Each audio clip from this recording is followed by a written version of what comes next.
Radhe Radhe everyone, आप सभी को जन्माष्टमी की बहुत बहुत बधाइयाँ। फ्रेंड्स, जन्माष्टमी के दिन लड्डू गोपाल जी का खीरे से जन्म कराया जाता है। अगर आपके लड्डू गोपाल जी छोटे हैं तो खीरे को काट के उसके अंदर लड्डू गोपाल जी को सुला दिया जाता है।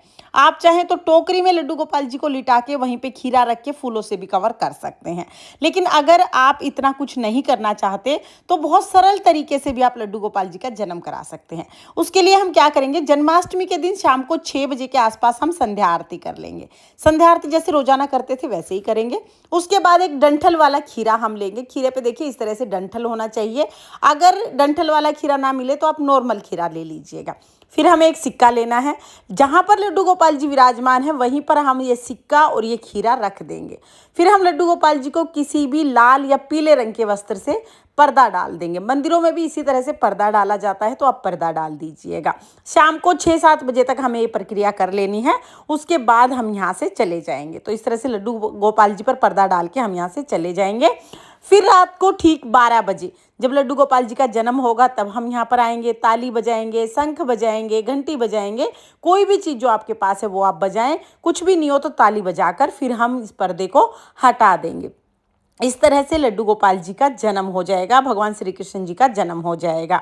जन्म के बाद हम हाथ जोड़ेंगे और फिर जो खीरा हमने लिया है इसको हम काटेंगे। तो देखिए खीरे को ना हमें डंठल को काटना है और इस खीरे का जो ऊपर का हिस्सा है उसे हमें सिर्फ सिक्के से ही काटना है। आप चांदी का सिक्का ले सकते हैं या घर में जो नॉर्मल सिक्के होते हैं वो ले सकते हैं। चाकू वगैरह नहीं लेना है।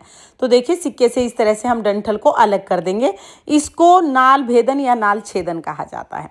अब जो डंठल वाला पार्ट है ये हम तुलसी जी के गमले में दबा देंगे। तुलसी जी की मिट्टी में हम इसको दबा देंगे। आप चाहें तो उसी समय आप मिट्टी में दबा सकते हैं, क्योंकि तुलसी जी को तो हाथ लगाना नहीं है, गमले में ही दबानी है। आप चाहें तो सुबह दबा सकते हैं। सिक्का हम अपने पास रखेंगे और जो खीरा है ये पहले भगवान को भोग लगाएंगे, उसके बाद सब में प्रसाद के रूप में बांट देंगे। तो इस तरह से हमें जन्म कराना है। जन्म कराने के बाद लड्डू गोपाल जी का हमें पंचामृत स्नान कराना है। तो देखिए जन्माष्टमी के दिन आप लड्डू गोपाल जी को एक बार पंचामृत स्नान जरूर कराएं। चाहे आप दिन में करा दें चाहे रात को कराएं, पर एक बार स्नान जरूर कराएं।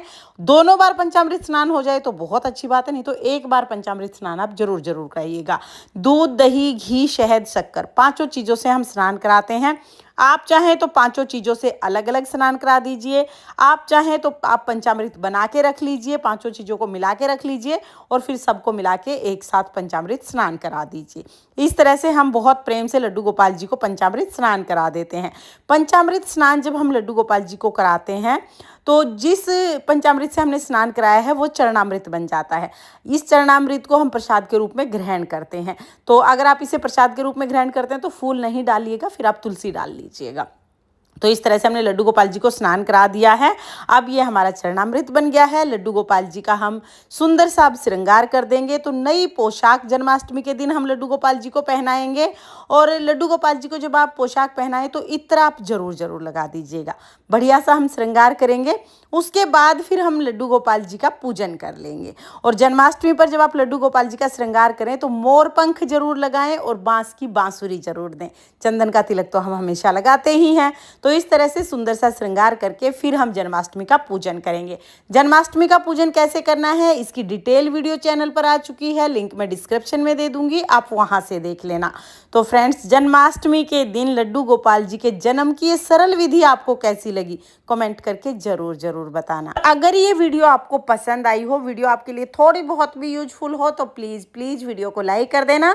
हम महिलाएं घर में तीज त्योहार कैसे करते हैं ये देखने के लिए मेरे चैनल को सब्सक्राइब कर लेना। ये जन्माष्टमी आप सभी के लिए मंगलमय हो। जय श्री कृष्णा, राधे राधे।